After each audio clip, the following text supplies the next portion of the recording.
Good day, everyone. Welcome to Stance Against Cyberbullying.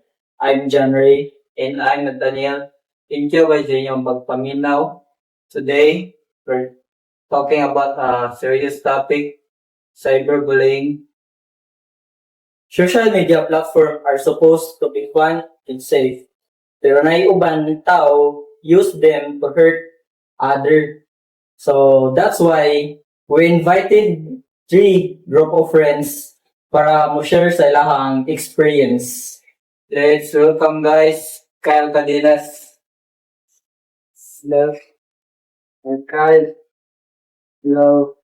Renzo.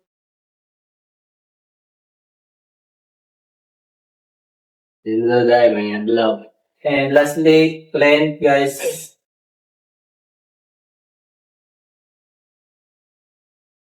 Hello everyone, I'm glad to be here.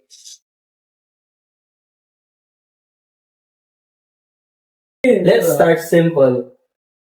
Para ninyo, sa din ang cyberbullying? So, let's start with our co-host, Nathaniel. So, cyberbullying is when someone uses phones, social media, or online messages para pasakitan ka, pakawawan ka, or iharas ka. It can be insults, rumors, or even a picture ang i-post without permission. Ang lisod na kay dili dali mahala ang post kay once na start lisod na kana i-stop makita na sa uban so tagat sa late sa ino pagpaus. And bullies sometimes hide their identity. Mao lisod na siya may bawaan kung minsan nagbully ninyo. So other people said nga joke lang pero deep inside makakasakit pa siya sa katao.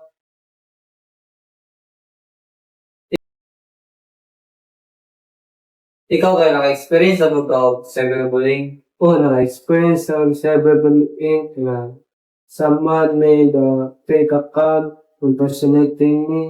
Katawa ka, nung scam, nung labot ng mental, nung pasakit.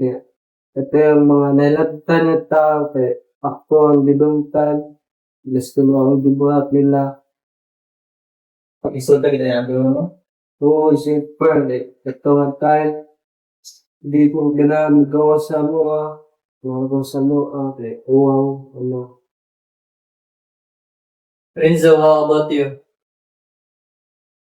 Nakita na ako sa group chat mo gibully ang sa classmate. Ito na siya tawag ngalan niya wala ni defend niya. I felt guilty kay wala ako niliw.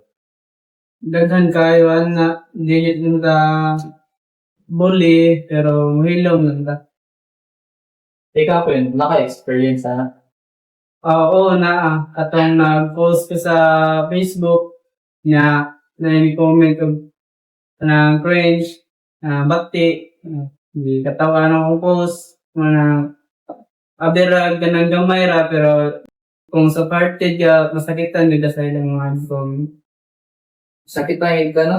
Just simple ka, mga words na wala ka manad. Oo. So, what are the effects of cyberbullying, gay? So, start ang Kyle. Makawala na siya confidence. Dinagdagan mo gawas. Isolate na kasi ang kwarto. So, Renzo? So ang kuha na epekto sa kay makagba og focus sa pag-eskwela o sige na gagawin na mga ka. So, how about Clint? Ang worst feeling pag yun na kay feeling mo wala yung supportahan mo. Feeling mo kaya ikaw sa wala kay kauban. Mga cyberbullying can cause anxiety and depression o mararamag mawa sa mga una kay tungod sa kauwaw. Nowadays ba kay nakabantay ko ginormalis nila ang cyberbullying bitaw, which is not good kay wasa kabaw nga kana ilang ginabully online kay kanang syempre dahil ba ninyo naiuban nga ma-depress so mag-commit og suicide. So nga na pangutanaw ba nga ding na ay cyberbully. Start ang kay. Ang ba na gusto lang ngitaglingaw nga pag sila kabalo nga makapasakit na dahil sila o di sila aware sa impact sa usa ka tao lahat ako malinaw sila. Sunod, Renzo. Gaduhan na kay naapoy tao nga mga purchaser. Gusto nila kuan attention online kanang likes sila i-bully or mga posts like reacts or mga comments na. Ang uban kay mo na mga insecure nga ganahan sila nga na sila bully nga tao or gidaot. And some people sa kayo kung na lang po sa sa yung usok mga na mabuli lang sila mga ginang importante dyan ang awareness sa cyberbullying. So, unsa ang gilid pag avoid or fight aning cyberbullying? So, start ang Kyle. Una, think before you post or sa mga online. Post mga kabuang rin, mga kabaw, makasakit, or maskin haha na akay, makasakit na sa lain tao. Sunod, Renzo.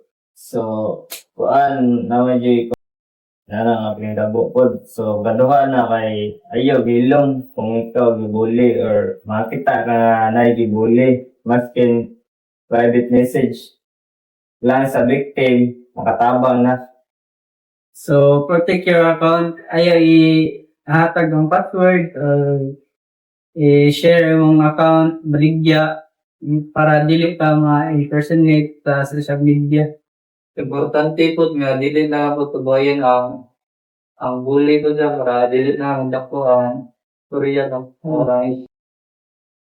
Mo ganing na-block and report sa messenger gani kay para ma-avoid nato nga nga panghitabo. Para dito mag-suffer po gid. And lastly kay di ka hindi sa online. Kaya listo na nila buhay daan. Ayaw nagdugaming sakit. Cyberbullying is real. It hurts pero kung magpinabangay ka, it can make the online platform safer. Remember, dili mo ka ila o wano mo na bawaan ang dedian sa kapitao so choose to be kind delivery. Kung ikaw ang gibuli pod ayaw nilom. Kung ikaw tao nga makasabot or kasaligan din mo para i-share ni mga problema. Wala ka nang inusara nga nang ayaw ka taha kay daghan mo tabang nimo. So, thank you for listening against cyberbullying. This has been John Ray, Nathaniel, Kyle, Renzo, And Glenn, so stay safe, stay kind, Huwag laban ang kontra sa cyberbullying. Yun lang po. Yes.